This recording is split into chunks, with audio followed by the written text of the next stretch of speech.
Experience the vibrant heart of Lagos in Isale Eko, a captivating tourist destination that offers a unique blend of culture, history, and entertainment. Located in the heart of Lagos, Isale Eko is a melting pot of tradition and modernity, where the sounds, sights, and smells of Africa come alive. Explore the colorful streets and numerous Iga palaces, including the National Museum, which showcases Nigerian fascinating history and culture. Stroll through the vibrant market, where you can find traditional craft and mouth-watering street food. Isale Eko is more than just a cultural experience. It's a hub of entertainment and fun. Enjoy Afrobeat music, thrilling performances in national theaters, and legendary nightlife at the beach, bars, clubs, where music comes alive with loads of laughter and dancing.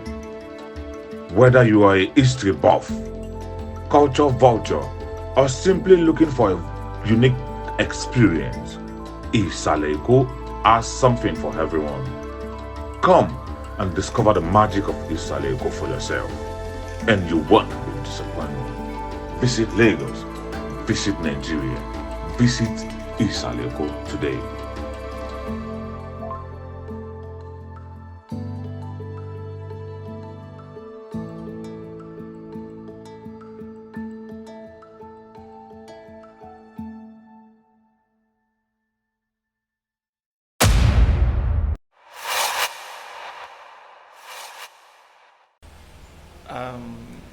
Ẹ káàbọ̀ sí Ìgà Kòsọ́kọ́.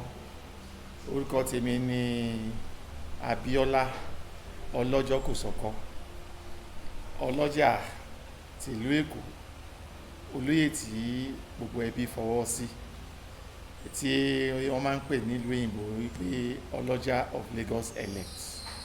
Èmi náà ni aláṣẹ tìlú Èbúté Ìgà, ìlú kan ní ìlú Ìkòròdú. Orúkọ tèmi náà ṣì wà bẹ́ẹ̀, Abíọ́lá Kòsọ́kọ́. Ẹ káàbọ̀ sí Ìgà Kòsọ́kọ́. Èmi ni olùdarí nǹkan tí wọ́n ń pè ní ilé tí gbogbo nǹkan ìṣúra, nǹkan ètò tí ọba Kòsọ́kọ́ àná tí ó lò àti àwọn olóyè tí ó ti gbéṣẹ̀ tí wọ́n lò, tí a kó síbi kan tí wọ́n ń pè ní museum yẹn inú ẹ̀ ni a wà yìí. Museum yẹn dẹ̀ pín sí méjì.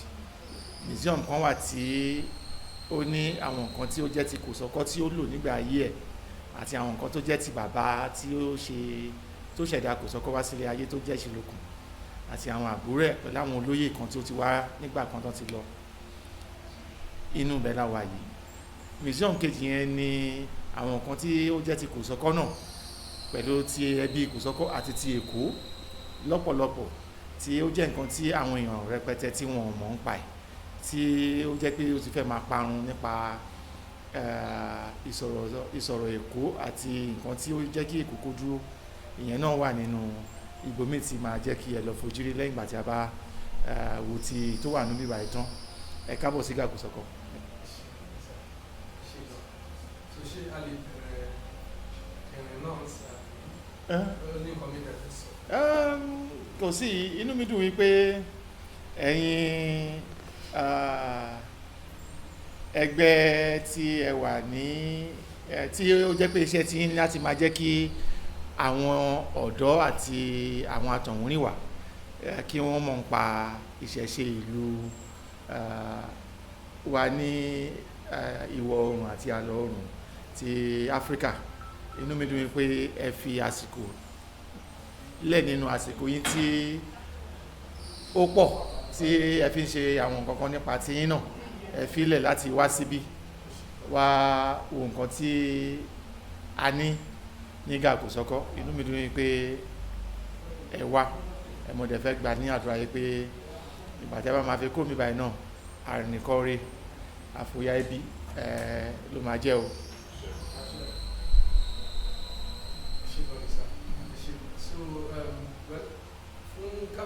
because àti ìrìn náà so àmáì tí káàkọ̀ mọ àwọn kan pàtó because nǹkan tí mo rí ní ìsìn nǹkan tó jọmọ́ tẹ́yọ̀.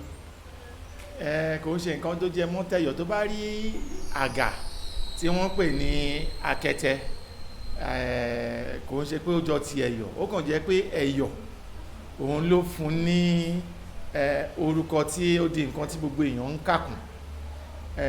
Gbogbo èèyàn ló mọ̀ pé fìlà yẹn, fìlà àwọn Spanish, àwọn Portuguese, àwọn ni wọ́n gbé wá kí nígbà ayé Akíṣemẹ́yìn. Nítorí Akíṣemẹ́yìn ni ẹni tí ó jẹ́ ọba tí ó kọ́kọ́ bẹ̀rẹ̀ òwò ẹrú. Òun ló kọ́kọ́ pa owó pé wọ́n ń kó owó jọ ní ọ̀rọ̀ ẹrú. Òun ló fi kọ́ ìgà ní Gàdúgbọ̀ràn. Òun ló fi lo nǹkan tó ń pè ní asbestos ní ayé ìgbà yẹn wọ́n ń pè ní jáló. Òun ló fi bobẹ̀ òrùlé.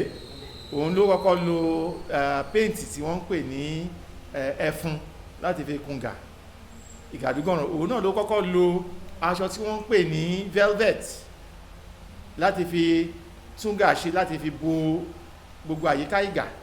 Ibẹ̀ lọ́n ti sọ di ọba tí wọ́n ń sọ tọ́ntọ́n pè ní olówó ti Èkó. Òun ló fi di pé ó yàgẹ̀rẹ̀ kúrò ní ọba Èkó sí olówó Èkó. Àga yẹn tẹ́ bá wò ó ní àwọn tí ó ń jẹ́ tí wọ́n pè ní seafarers, àwọn pirate ló ń lò. Tó bá wù dáadáa nǹkan tó ń lò nìyẹn. Bọ̀ ìgbà tí wọ́n fẹ́ tí Adímú tí Dòsùnmú ní òun ò ní lọ sí Òkèpà láti lọ ṣe nǹkan tó yẹ kó ṣe fún bàbá ẹ̀ Akíntóyè, òun ni wọ́n fi sọ pé kán gbé Adímú wá sí ìlú kí àwọn olóyè àbàgbọ́n kí wọ́n fi aṣọ bojú, nítorí pé ìjọba ajẹ́lẹ̀ wà ń gbà yẹn. Ìwọ tó bá náyàn pẹ̀lọ́pàá ń bàtà ẹ̀wọ̀n ló máa lọ. Báwo náà ṣe ní dá ẹni tí ó fẹ́ bo Adímú láṣìírí rìn. Òun ni wọ́n á ní wọ́n fi ìbojú bojú kí ìbojú má bàa jábọ́ lójú, lọ́ fi akẹ̀tẹ̀ bò ó. Kọ́ má tún lọ di pé wọ́n ti fi ẹsẹ̀ tún wá fi dá ẹni náà mọ̀, ló fi di pé wọ́n ní àrùpalẹ̀. Òun ló gbé ẹ̀yọ̀. Àwọn tó ń yọ̀ tẹ̀lé Adímú làwọn lẹ́yọ̀.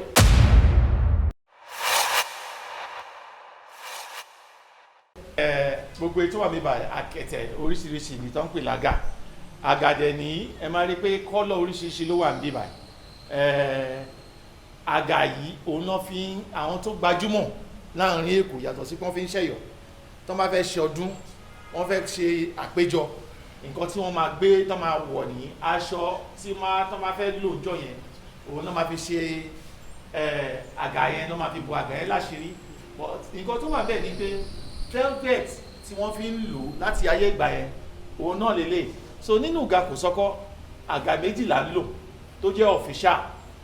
Ó ní àgà ẹ̀yọ̀ Kòsọ́kọ́ tó jẹ́ blue,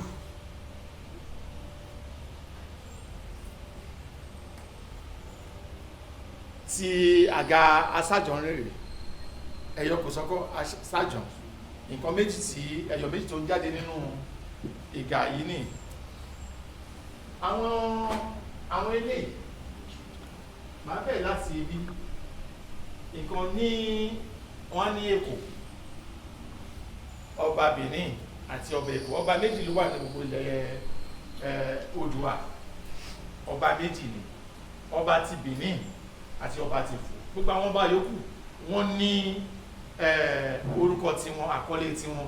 Aláàfin ti Ọ̀yọ́, Ṣọ̀ún ti Ògbómọ̀ṣọ́, wọ́n ṣe ní tiwọn. Bọ̀ tí Èkó, ọba Èkó tí ó jẹ́ ti ọmọ ló jẹ́ sí ọba Benin. Abẹ̀rẹ̀ yìí Yorùbá lẹ́kọ̀ọ́ abẹ̀rẹ̀ là ń pè. Ní Benin wọ́n pè ní Ibiam. Ilé tó wà lọ́wọ́ mi yìí ó ní ti Ìdẹ̀wù, ọba Ìdẹ̀wù Ojúlárí ti ẹ̀lẹ́lẹ̀. Ọba Ìdẹ̀wù Ojúlárí ó lò tó ọdún 5 kí ó tó fi ilẹ̀ ṣaṣọ́bọ́ra. Ilé tí ọmọ Kòsọ́kọ́ nílé. Abẹ̀rẹ̀ ti ọlọ́jà ti ìlú Èkó ní ẹ máa rí Ọ̀tẹ́níyà. Ọ̀tẹ́níyà yìí òun ló ṣe, òun ni bàbá ńlá bàbá Jídé Kòsọ́kọ́. Èyí tóun lò nìyí. eléyìí tí Kòsọ́kọ́ ló ń gbà tó padà wá sí láti Ẹ̀pẹ́ wá sí Èkó tó fi di ọlọ́jà of Lagos ó ní.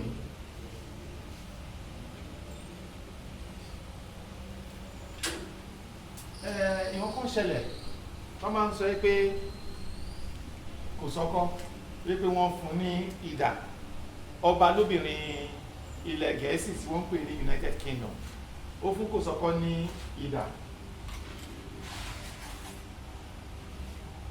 presented to King Kosoko, the ex-king of Lagos.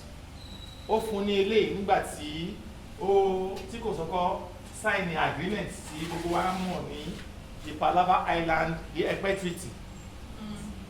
Nǹkan tí wọ́n fún Kosoko ní 1854, September 28, 1854. Eléyìí ni Kosoko ń lò nígbà tí ó jẹ́ ọba Èkó between 1845 sí 1851. Òun ló ṣe ń pe Kòsọ́kọ́ pé òun ni ọba alábẹ̀rẹ̀ méjì. Ó ń lo abẹ̀rẹ̀ bí ní ìgà Kòsọ́kọ́, ó tún lo abẹ̀rẹ̀ ní ìgà Dúgọ̀ràn. Abẹ̀rẹ̀ ìmí ìtúnlélẹ̀ ilé wa jẹ́ fún ọmọ Kòsọ́kọ́ tí ó ń jẹ́ Ọdúnsì, Àmínú Ọdúnsì tí ẹ̀ lélẹ̀ tí kìíní nìyẹn Ẹṣìlókùn tó jẹ́ bàbá Ìdèwú àti Kòsọ́kọ́. Abẹ́ ẹ máa di ohun kan tí ó ní di some good work. So ti Kòsọ́kọ́ ní ẹtí Ẹṣìlókùn ní ọba Ẹṣìlókùn.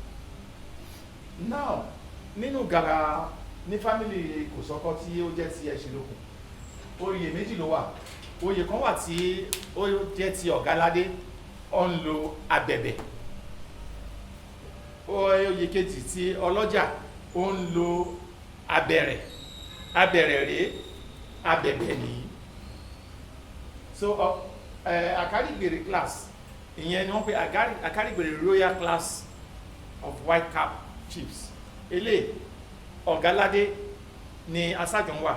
So Ọ̀gáládé dẹ̀ ni they are chief priests to the Oba of Lagos.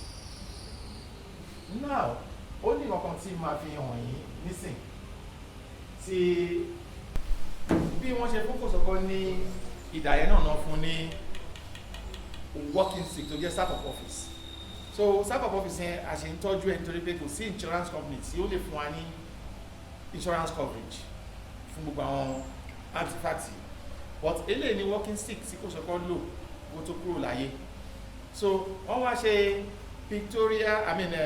artistic replica of that walking stick. So this is one of méjì ni. So this is the last one. Then àwọn eléyìí náà wọ́n pè lè ní àdà ní Benin, but ní ìbáyìí wọ́n pè ní ìpàwọ́. Fún most of the priests or priestesses lọ́n ló lè fún àwọn tó bá wà ní tó jẹ́ pé òòṣà, àwọn tó wà ní di òòṣà. Èyí tí ó wà bíbá yìí ó ní ṣéènì tí ẹrú mo gbọ́jú bá ẹrú nílé wa, ìyẹn kú ní 1993. Bàbá mi máa ń pè ní ọ̀nkú Jòsí. So àwọn nǹkan tó wà nínú yàrá ẹ̀ ní ìgbà tí bàbá yẹn máa kú ṣùgbẹ́ ní àjíkáwò lè là ń tọ́jú ẹ̀. So gbogbo àwọn ilé ó jẹ́ àwọn nǹkan tí ó wà ní ilé òòṣà Kòsọ́kọ́. Òòṣà Ṣàngó nìyẹn, àwọn apẹ originally tó máa ń sọ pé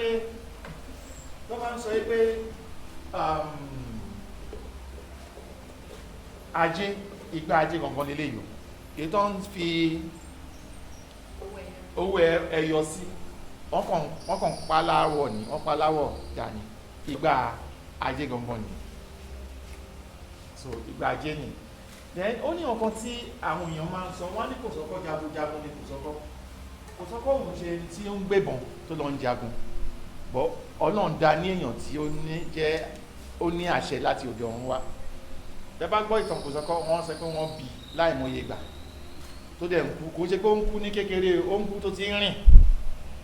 ó wá jẹ́ nǹkan tó ń fún bàbá ẹ̀ àti ìyá ẹ̀ tó ń kọ́ wọn lóminú ṣùgbọ́n nígbà yẹn bàbá ẹ̀ òun ni ọba lẹ́kọ̀ọ́ òun ló ń pè ní ọba Ológungútèrè babaláwo náà ní jọ́nà máa ní Ológungútèrè àṣà lóògùn kò sọ pé ńgbà tán bí wọ́n wá ní kán má sin pé kò sí ọkọ tó máa fi sí nítorí pé odù Ifá kan wà tí wọ́n tẹ̀ nítọ́ dájọ́ yẹn bàtán kì í pé wọ́n gbọ́dọ̀ fi ọkọ sin kán lọ gbé sí ẹ̀bá odò ibi tán lọ gbé sí yẹn ipò máa padà àwọn aláwo yẹn wọ́n ṣe gbogbo nǹkan tó máa ṣe wọ́n jókòó fún ẹ ló padà wá sínú ilé pẹ̀lú òkúta méjì tó padà wá sílé òun ló wá jẹ́ kí òkúta yẹn pẹ̀lú méjì tó mú wá pẹ̀lẹ́ ọkàn tó bá ń lé lọ́n fi sọ pé ó di ọmọ nẹ̀nẹ́ mẹ́ta ní òde eréko nọ̀nà mọ́ta yẹn nọ̀nà yẹn ló ń pè léṣù sọ́dọ̀ bá ń gbọ́ tó ń sọ pé àwọn kò sọ pé èṣù ló ń bọ òun léṣù then pẹ̀lú ẹ̀ náà ó ní òòṣà kan tó ń pè ní ọba lòfún idẹ ẹ̀ nìyí tó bá ti rọ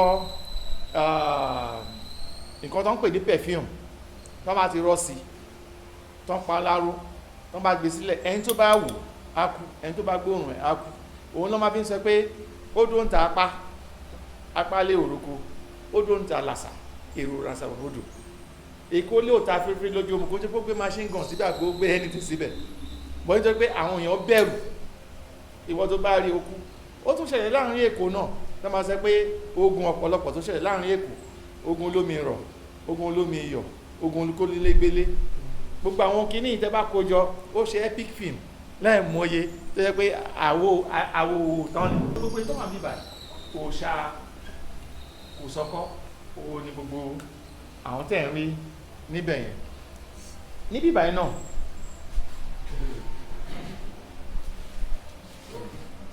ní ẹ̀gbọ́n àbúrò ọba kan Kòsọ́kọ́ ní Benin tí wọ́n fún Kòsọ́kọ́ òun ni gbogbo àwọn ilé ṣùgbọ́n ilé wa jẹ́ nǹkan tí ó tún wá yàtọ̀ ní pé wọ́n á sọ pé Kòsọ́kọ́ ògbórí olórí kalẹ̀ lọ́sàn gangan kò ń ṣe pé fàbú ni kò ń ṣe fabrication kò ń ṣe myth real ni wọ́n lè wá sọ pé ó pa màrò bí ẹni pàgbé ó gbórí obìnrin kalẹ̀ lóhùn lọ́sàn gangan ó pa màrò bí ẹni pàgbé in translation ni pé he that ordered the beheading of his queen on the daylight ó pa màrò bí ẹni pàgbé he that smashes that kills the white people like he that smashes the shell of the snail. So ìyẹn ṣẹlẹ̀ ní 1847. So these are everything about Kosoko's pigeon ring, everything about oríkì ẹ̀, they are real. It is ó depict the real person who is. So àmọ́ bóyá tí olórí nìyí, àmọ́ bóyá tí Akíntóyè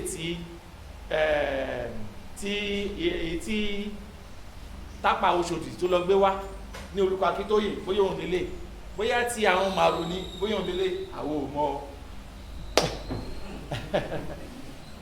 àwọn tó fi ń jẹun nìyẹn kò ní yà yín lẹ́nu tí máa ń sọ fún yín pé ní Ẹ̀pẹ́ factory first factory tí wọ́n máa kọ́ sí ní Ẹ̀pẹ́ àwo ló ń ṣe ní 1858 factory German factory tó ń ṣí ní Ẹ̀pẹ́ marine àwo ló ń ṣe kí náà dẹ̀ fi ń ṣe àwo yẹn shells owó ẹyọ òun náà fi ń ṣe àwọn àwo tí bàbá fi jẹun tó fi jẹun láyé ìgbà yẹn láfikún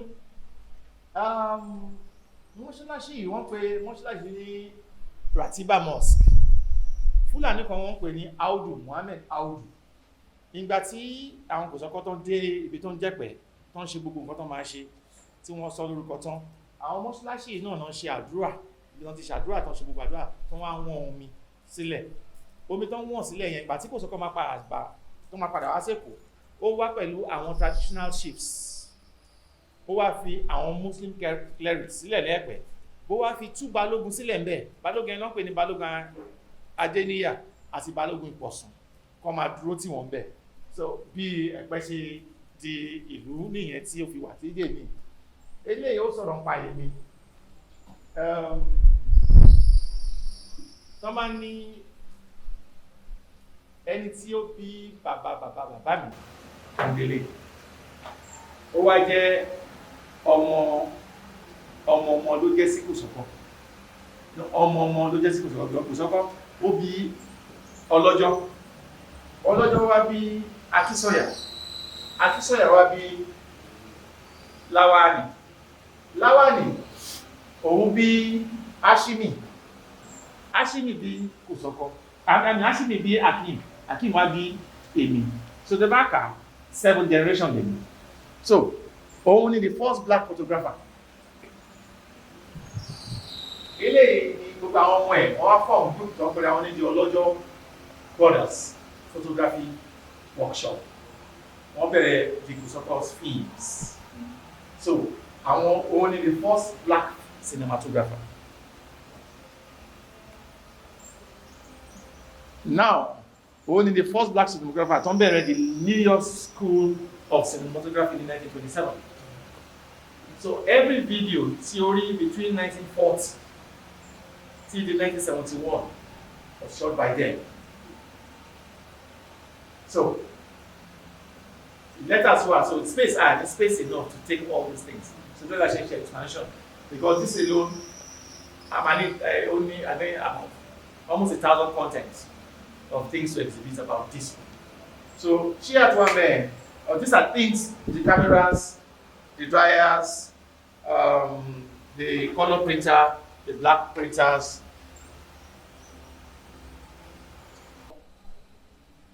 Like the beginnings. Nǹkan tó ń pè ní Àgídìgbò ni tó máa ní orin Àgídìgbò dẹ̀ ní orin àwọn ìmẹ̀yìn ní ẹ̀ orin àwọn Ìlàjẹ intonation Ìlàjẹ ni.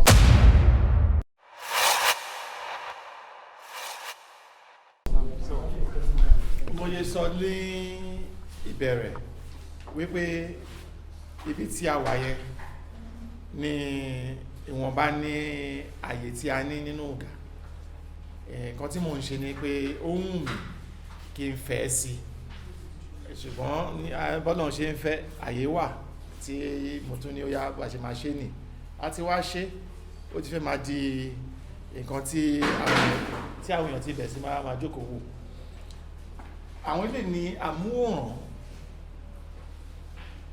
tí àwọn òyìnbó ń pè ní picture bí Èkó ṣe rí láti ìgbà tí wọ́n ti bẹ̀ sí máa ya fótò lẹ́kọ̀ọ́ ó ní gbogbo àwọn ilé ìdẹ̀ ní kò ń ṣe ọ̀rọ̀ Èkó lásán àwọn nǹkan tí ó ṣẹlẹ̀ tí ó jẹ́ gbòógì lẹ́yìn àwùjọ ní Èkó ìgbà tí Èkó sì jẹ́ kólónì tí ó fi kúrò kólónì tó fi di capital tó fi di state gbogbo ẹ̀ ni àwọn nǹkan tí ó wà bíbá tún wá kọ́ àwọn nǹkan tó jẹ́ ti Kòsọ́kọ́ náà àkó síbẹ̀ àtọ̀kọ́ àwọn nǹkan míì tó jẹ́ ti ìṣẹ̀ǹbáyé gbogbo àwọn eléyìí ni ó ní àkọlé ní abẹ́ fún àwọn èèyàn tí ó bá wá dé bá wa lálejò kan lè rí ọba oyè kan nìyẹn Fẹlá nìyẹn marina láyé ìgbà yẹn nìyẹn kí wọ́n tó sun outer marina kan tó sun sí outer marina àti car park marina inner marina nìyẹn láyé ìgbà yẹn bí ibi tí wọ́n kọ́ Nitel building sí ní opposite government house òlélẹ̀ bí ó ṣe rí nígbà yẹn ní 1896 nísìnyí wọ́n dàwó wọ́n wá kọ́ Nitel building síbẹ̀ àwọn picture yẹn gbogbo ẹ̀ ló pọ̀ rẹpẹtẹ eléyìí ní Èbúté-Èrò nísàlẹ̀ l'Èbúté-Èrò nígbà yẹn eléyìí ìgbà tí àwọn NYSC tí wọ́n ti bẹ̀ sí máa wọ ṣòkòtò tó wọ skirt ojú ọ̀bùn Èkó street nìyí ẹ máa rí pé nǹkan tí òyìnbó ń pè ní decency ó wà láyé ìgbà yẹn but ọjọ́ yìí gangan 1957 ni ọjọ́ yìí ọjọ́ tí Queen of England tí ó wá sí Nàìjíríà lẹ́yìn ọdún mẹ́ta tí ó ti wọlé tí wọ́n ti yàn ní ọba lóbìnrin ti ilẹ̀ UK Èkó ní ìgbà tí wọ́n bẹ̀rẹ̀ sí máa kọ́ ilé ní 1957 to 1967 Èkó nìyẹn ilé Ẹlẹ́gbàáta ní ibẹ̀ ní marina nígbà yẹn gbogbo bíbá yẹn ni wọ́n ti ń gbé ọkọ̀ wá sí Èkó àwọn àwòrán yẹn pọ̀ rẹpẹtẹ tí ó jẹ́ pé tá bá ní ká máa sọ̀rọ̀ ń pa ní tètè kúrò níbí wọ́n mọ̀ pé ọba Kòsọ́kọ́ ó jẹ́ nìkan tí ó fẹ́ràn àti má jẹ́ kí ogun kó àwọn èèyàn ẹ̀ ara ẹ̀ náà ni àwọn ẹ̀ṣọ́ tí ó fi ń ṣe ìṣọ́ra ńgbà yẹn ni táwọn òyìnbó ń pè ní canon ní Yorùbá ló ń pè ní àgbá ni wọ́n ń pè lè pẹ̀lú àwọn nǹkan ìjà. So a ní ibì kan tí a pè ní King Kosoko war relics, gbogbo nǹkan tí wọ́n fi ń jà láyé ìgbà yẹn òun ni àwọn ilé náà jẹ́ nǹkan tí ó wà ní ibi tí wọ́n pè ní Kosoko shrine, nǹkan tó fi ń gúnṣẹ́ tó lè fi ń gún oríṣiríṣi òun ni pẹ̀lú àwọn pictures lóríṣi. Picture ilé ní ọjọ́ tí Prince Charles tó wá sí Nàìjíríà kí ìyá ẹ̀ tó kú òun ni ilé. Iwájú ìdó ní ibi báyìí ni yàrá tí ilé tí Tafawa Balewa ń gbé ní King George 5 Street Road ó nìyẹn. Race course ayé ìgbà yẹn ní pẹ̀lú ẹṣin àti gbogbo nǹkan tí wọ́n ń lò. Ọjà yìí ni wọ́n pè ní ọjà Jàǹkàrà ní àyà ìgbà yẹn ní àárín Èkó. Àwòrán pọ̀ lóríṣiríṣi tí àìdẹ̀ tí rí àyè láti kó wọn sí. Àwọn tí wọ́n kó wá láti ogun àjàkáyé tí wọ́n lọ ń gbà yẹn, àwọn Gàmbàrí ìgbà tó ń kó wọn dé nìyẹn tí wọ́n fi wọ́n sí ẹ̀gbẹ́ mọ́ṣáláṣí Jímọ̀. Lẹ́yìn mọ́ṣáláṣí Jímọ̀ wọ́n rí pé wọ́n ṣe dọ̀tí púpọ̀, wọ́n wá ibi tí wọ́n lé wọn dé ni wọ́n pè ní ibi ọba lé wa dé. A sì ń tún mọ̀ pé púpọ̀ ní máa ti gbọ́ ń pa Mayor Ọlọ́run ní bẹ òun the first local government chairman lẹ́kọ̀ọ́, doctor, medical doctor ni. Ọ̀rọ̀ pọ̀ náà ní orí ẹ̀. A lè ṣe ká má gbé ẹyọ eré ẹyọ sínú gàwà ìtọ́ ẹni ẹ ṣe máa rí yẹn ń bẹ̀. Gbogbo oríṣiríṣi ni gbogbo àwọn nǹkan tí ó wà bí ilé. Gbogbo èèyàn máa mọ̀ pé ọkọ̀ ojú omi, gbogbo àwọn tí ó jẹ́ olówó láyé ìgbà yẹn tẹ́nìkan bá ti nílé ó ti di olówó, ìbẹ̀lẹ̀ ti máa gbọ́ èèyàn dá lọ́kọ̀. Ẹ wá ní nǹkan tá a máa tún fi ọkọ̀ yìí ṣe. Ọdún kan wà tá a máa ń ṣe ní èbúté Ìgà tá à ń pè ní ọdún líwẹ̀. Wọ́n máa tó máa ti faṣọ bò lóríṣiríṣi, a wá di ọkọ̀ tí wọ́n ń pè ní ọkọ̀ èṣí tí wọ́n fi ń ṣe ọdún àwọn òṣà ogun. Mo fẹ́ kí ẹ jẹ́ kí àwọn èèyàn mọ̀ lẹ́yìn náà bá mọ̀ fẹ́ jẹ́ kí ẹ mọ̀ lẹ́yìn pé kí àwọn òyìnbó aláwọ̀ funfun ti Gẹ̀ẹ́sì kí wọ́n tó dé sí Èkó, àwọn Èkó fúnra wa à ń kọ lẹ́tà ní èdè Pọtugí. Kòsọ́kọ́ ló kọ lẹ́tà yìí pẹ̀lú àwọn èèyàn, lẹ́tà tí wọ́n kọ sí Kòsọ́kọ́ àti tó kọ sáwọn èèyàn, àwọn lẹ́tà yìí ní Pọtugí. Àwa ṣe ẹ̀dá ẹ̀ ní Gẹ̀ẹ́sì. Mo fẹ́ kí ẹ mọ̀ wípé January 4, 1852 ó ní èdè Gẹ̀ẹ́sì tó wọ Èkó. Kó tó dìgbà yẹn èdè Pọtugí òun ni wọ́n sọ ní Èkó. So kò ń ṣe pé wọ́n á sọ pé ẹnìkan ló gbé ọ̀làjú wá sẹ́kò, ọ̀làjú ti wà lẹ́kọ̀ọ́ kí àwọn Gẹ̀ẹ́sì tó wá. Àwọn lẹ́tà yẹn ní lẹ́tà yẹn tó ní nǹkan tí ó ní receipt, ó ní invoice, ó ní gbogbo yẹn. Then eléyìí náà nǹkan tí àwọn òyìnbó ń pè ní ring shop, àwọn olówó àwọn tó gbajúmọ̀ ń gbà yẹn ni wọ́n máa fi ń gbé. Mo dẹ̀ mọ̀ pé èèyàn lásán ò ní lè fa eléyìí yàtọ̀ sí ẹni tí wọ́n ti mú tó ti mọ̀ pé ó mọ̀ pé ẹrú lòun, òun ló máa ń gbé bàbá kiri. A máa ní kí bàbá kẹ́ ẹ pẹ́ o, bàbá kí ẹ pẹ́ o. Orílẹ̀ ní Kòsọ́kọ́ ń lò lẹ́gbà yìí. Àga ìjókòó ní ìgbà Kòsọ́kọ́ ọlọ́jà ti Èkó bó ṣe wà táìtù yẹn ọgbọ́n ní ọlọ́jà of Lagos, ọlọ́jà ti ìlú Èkó. Nítorí pé wọ́n ti ń pín làwọn èèyàn wá ní ok ọlọ́jà wà lẹ́pẹ̀, ọlọ́jà wà ní Kòsọ́kọ́, ọlọ́jà Èkó. Àga tí bàbá ń jókòó sí ní ayé ìgbà yẹn, gbogbo òṣà yẹn kankan ni ó ń gba nǹkan tó ń jẹ. Tó bá jẹ́ ọmọ bíbí ibi tó mọ̀ pé o fẹ́ ṣe DNA tó dẹ̀ fẹ́ rí result ẹ̀, má jókòó síbí. Tó bá fẹ́ ṣe DNA tó fẹ́ rí result ẹ̀, o lè jókòó. because tó bá ṣe DNA tó bá fẹ́ rí result wà lọ ṣe DNA tó máa jẹ́ kó mọ̀ kó ṣe wà láyé but tó bá fẹ́ ṣe lè fi ṣe DNA nísìnyí náà ó níbi tó lè wọ́ mí báyìí náà tó yẹ pé tó bá máa wọlé jáde ojú afọ́ èyàn á sùpà àwọn tó ti ṣe dépọ̀ àmọ̀ wọn àmọ̀ wọn so púpọ̀ nu wa gan tó jẹ́. Now let me call your attention to something. If you go to the Bariga area, Shomolu area, you get to see the Ashogbons led team, the Bajulaye, the all of them are there. Bajulaye, Ashogbon, they are all there. Now let me now put a searchlight to the entire thing. Benin has been in Lagos. Then it is known as Isale Eko. Ẹyin, Neko, that fish is ẹyin. Neko is a camp, ẹyin, the camp, ẹyin, that is the fish camp. And what happened, all this thing happened before 500. Because the slave business became prominent and very, very dangerous in Africa between 574.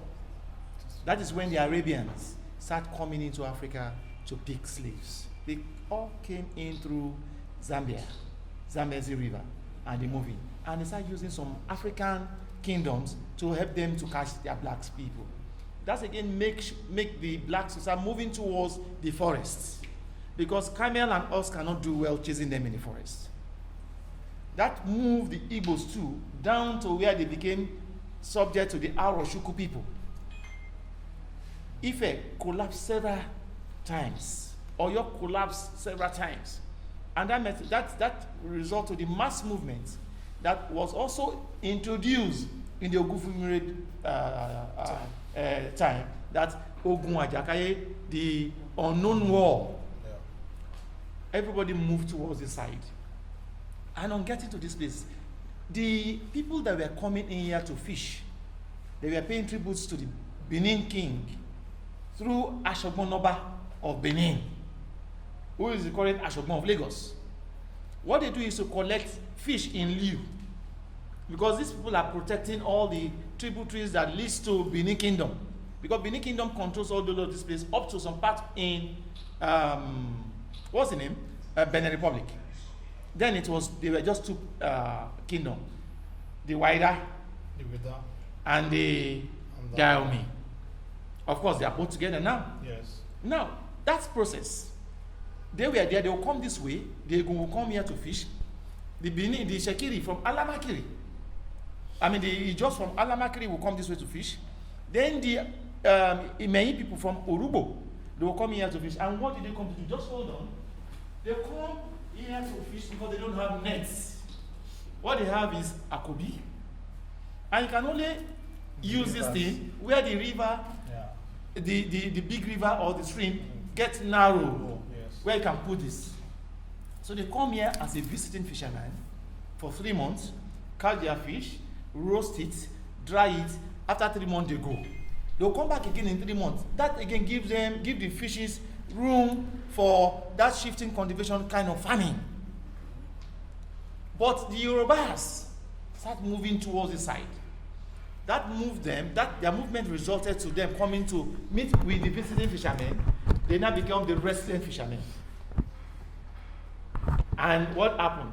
They were taught how to be a fisherman, because typical Yoruba men are hunters and farmers. The Egun, Ijo, and Ilaje are predominant fishermen. So they were taught how to survive in this area. That changed the occupation of the Yorubas, and they became residents. But something happened years after. Fishes start getting scarce. That brought about Igbeti.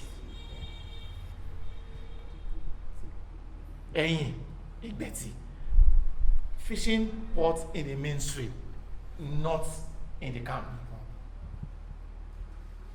That again became another problem. that they resulted to say, okay, the Ilaje people now said, come, we have something that we do when fishes get scarce. He said, what? What is that thing? He said they will need to appease Ota, the god in the water. And the god in the water is another name, Eshu. How do you do that? They use Owawa. They sprinkle. That happened, that thing worked for a while. That again gave back to what you call as the Elegba. Now, of course, for them to do that, Olofin Atekoye is the person here. Olofin, in that Olofin they talk about, came into existence in late 1800 by Oluwa, Olowo, Taiwo Olowo. Taiwo Olowo brought that thing into existence. So there was no Olofin that way. It's here. So that is a process that brought about the link. And the link does not come into metamorphose until marriage brought them together. After they were unable to make usual payments to the Oba of Benin, somebody complained. Complained. She went and said, come, my lord, I cannot meet up. But so person, Olofin Atekoye is the person that is harboring more people now. When the Ojora, Onikoyi, all the rest they came, there was no land anymore. And they brought with them so many other people that stealing became the order of the day. Because everybody must survive. It became an insult to all the Yawori. And they said it will not take that. On returning, Olofin Atekoye beheaded his wife, threw her head into the water when she was moving around in search of her head. This man, years after, something happened. I won't talk about that now. Another day we'll talk about that. That brought about them luring this man, Ashimonoba, to a sherry. To sherry, not Olofin, it was a sherry. Okay. Olofin came in late to Sherry. When he got to Sherry, they murdered him there. But right there that they murdered him, Ekikwa, who happened to be the cousin of the Oba of Benin, because Ekikwa's father was supposed to be the king, but he was nowhere to be found. He had his own son. Because it's his first son for something. So Ekikwa brought the corpse to Benin. And Oba Benin told him that, come, of course you've done this, which means you are more respected in that area. You need to go back. But not as a king, because it is forbidden for you to be. But you're going to marry my own daughter, who is your own cousin. So Ekikwa got married to Esugu. They came in here, had a son called Adu. And that is how the story of Lagos Obaship begins. But something happened. The Oluwa descendants changed the story using Abba Macaulay helped them to change the story, because Abba Macaulay is the same lawyer. Abba Macaulay was the lawyer to Esugbayi. He was also the lawyer to Oluwa against Esugbayi. He said,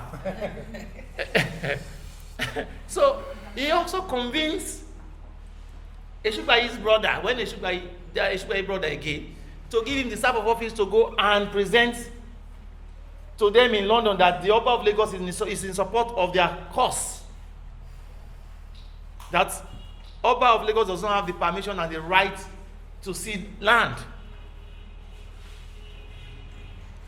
So that is where the story of Lagos changed. So alternatively we can adopt the Benin. It is the Benin. Okay. It is the Benin. It is when we want to. It is when we want to sell land. Yeah, it is when we want to sell land. We will not change it. Change it. It is predominantly known that it is Yoruba, Lagos. It is not Agbada. It is Yeri and Paja. Yeah. The white cap was introduced to Lagos by Kishimayin. Yes. From Benin, from Apa, because it is the most senior person in the priesthood that wears that. So he brought it in and said, come, that is what he wants. It's Akeremesi. Yes. So he introduced it to Lagos. And I know one day one of us will start wearing what we are supposed to wear as a typical You Lagos. still wear it. Okay. No. You see, Akeremesi comes in as a second choice. Okay. But Akishimeyin is so rich that look at the Oriki of Akishimeyin. It's one of the richest listed It was. in Africa to date. It was. No. It was then. Akishimeyin did not own what Kosoko has now, financially, name it. It does not. Akishimeyin saw the surface of money. Kosoko saw the money. Akishimeyin did not build ship. Kosoko built ships. The British seized the ships and sold and paid the money into their own treasury. It was part of people that funded Manchester Port construction. Yes. There are documents to that effect. Okay. So, you see money is different from you touch money. You touch money is different from you use money. So I don't want to delay people here. Yeah. I still have a lot of questions because me, I'm a historian. Yeah. And this has caused plenty issues. Yeah. So my second question has to do with the origin of Eyo. I said it there now. Yes. It's not a Peru. See, Eyo is different. I just said it there. Yes, that is. You see, that's something. the moment I want to shoot Oluwa's cousin and your cousins, and I look at it as, okay, it is you and your brother that is their same father. These ones, they are not. And I come. After, what's your name? Seredo. After Seredo, it is me, we. Other people, and I say, I thought you would not call her name. God save you. What has happened? I've taken possession. Yes. The children of Salvador and myself will be talking. And when his own cousin comes, it is when you get the one that is rascally oriented. I was feeling. But we'll just keep our mouth shut. Wọ́n lè gbé kó wa lọ́kọ́ máa sọ ṣebí Èkó ni wọ́n ti gbé lọ sí Abuja, wọ́n gbé capital lọ sí Abuja, wọ́n lè gbókun lọ síbẹ̀, wọ́n máa ti ṣe river ní Abuja, dam ti wà ń bẹ̀ wọ́n ṣe gbogbo before you know it, there will be beach front in Abuja. Is there no beach front in Dubai? Dubai, yeah. But you see, because we have failed to talk about it, Eyo doesn't exist until 1853. Because Dosumu refused to leave Lagos to where they go to do the festival for his father. That if he goes, Kosoko will come and take over Lagos. Said, I said, it doesn't, that we need people to take people away. Until tomorrow, till tomorrow, some people have not seen Adimo Orisha, and they are 8 years old. They've not seen, they just know that Adimo is somewhere. They just believe that, they don't know. We're not in shame because according to some sources too, Yeah. it is believed that it is somewhere in Ogun State. No, Ikperu is where Adimu Osha was introduced, because the mother, you understand, the Osha is in Ikperu, but Olubani, the wife of Ado, of King Ado, you understand, could not conceive. She was the second wife, and that is what gave birth to Ogboni Edu Tafa. Idu is a farm that you pass through to Ikepa. That's why I tell somebody some weeks ago that nǹkan tó wà lẹ́yìn Idu Tafa, You know where they go? Oju Koyi, Oju Mobalo. Allow people now. Yeah, so that is the place. That's okay. So that point is where they passed to that place. So they allowed that man to stay there. The men stayed until they died in Lagos. So his descendants, who happen to be myself and also him and some other people there, and I said, I know if you deep down, she's also part of it. Because this intermarriage thing happened so much that we all belong to each other. So that now made this man, that thing to exist until there was nobody. The position came into existence again in order to stop the quarrel between Ologuntere and Shokun. Yes. So Oyeyo was introduced to protect the Adimo Orisha by Lagos people, by the Abagbon class. They were all warriors that wore that thing.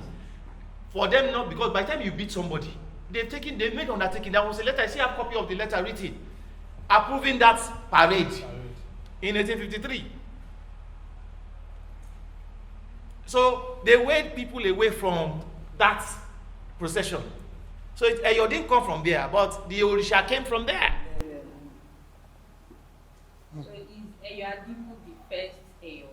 No, Eyo is not Eyo Adimu, it's Orisha It's Adimu. Adimu. Eyo does not come from there. Eyo is Lagos oriented. Like you said, yes. Àwọn tó ń bá kìíní ẹ̀ bàtọ́ Àwọn tó ń yọ̀ tẹ̀lé òòṣà lọ́n fi kíní bojú wọn ni àwọn ẹlẹ́yìn. You see, this is metamorphosis from a point of being a statement to a tradition. You didn't do anything wrong now. I was holding this earlier. You said when Oba Dosmu was in power, a particular Oyeko ṣe nǹkan kan. Táwọn bá lọ ṣe lọ́n. Ó fẹ́ ṣòkò bàbá ẹ̀ àbí tó yẹ. Wọ́n wá ní ibi tó ti ń lọ ṣe ibẹ̀ lọ́ pè ní kò yẹn sìn. Ó mọ̀ pé tóun bá lọ. Kò sọ́kọ́ máa mọ̀ kó ti lọ, kò sọ́kọ́ máa padà wá take possession of the bank and the state of There was a fight already the who is So he must not stand up to that seat. He doesn't want so to if he leave. leaves, they will take over. So that's why he said that deity should come. And for the deity to come, the deity will do appeasements throughout the night. But somebody must be there to wade people off. Oh. So if the thing is in 1 mile away, people will be here. And you cannot beat people because it is the British that is in government. You guys have signed that nobody will be hurt. Now they need to cover their face. So they had to cover the face with the clothes. They now use this thing to hold it so that in the course of moving. The cloth will not fall off. But don't say, come on, I say, look more, madam. It was in the act of protecting the identity of someone that is preventing people from not getting so close to the Orisha that resulted to Eyo. Because we have stories like this from Ijebu. The Orisha. You are still looking at the concept. The Osha I itself. now understand. So people when people just say that Eyo Adimu Osha ó wá ní ọlọ́pàá Ẹ̀yọ̀. Ọlọ́pàá ilé làwọn èèyàn táwọn èèyàn sọ. ọlọ́pàá Ẹ̀yọ̀ ọlọ́pàá Òòṣà òun ni àwọn tó ń yọ̀ tẹ̀lé. When it was Lagos time, all courts were touched that our dream so. Yeah. And so the now because you see, if you look at the arrow, if the arrow sound, does the arrow sound like an Ijebu dancing? No. No, I won't. It's not. No, it does not at all. It's not. We that have relative that is descendants of the devil, we know ourselves. But she's not part of it. You don't know. By the time she dig deep and open the tree for you, you know that she passed the devil. Somebody told us. Only Mojo Yeah. A typical Lagos person doesn't look like a person. We have this look of the middle belt. Yes. You see? Calm down. To someone be island maternity, When you you mention- come and down for maternity. Oh no, I'm so bad today. No, people not the Oju. That's what I was telling you. What do It you was do a very on big one place. day, I sir? remember it was a big place that time. That where's Oduku's father? Oduku's father Yeah. got loan from this palace, got a guarantor from this palace to get him loan to start business of Ankara. It's okay. Yeah.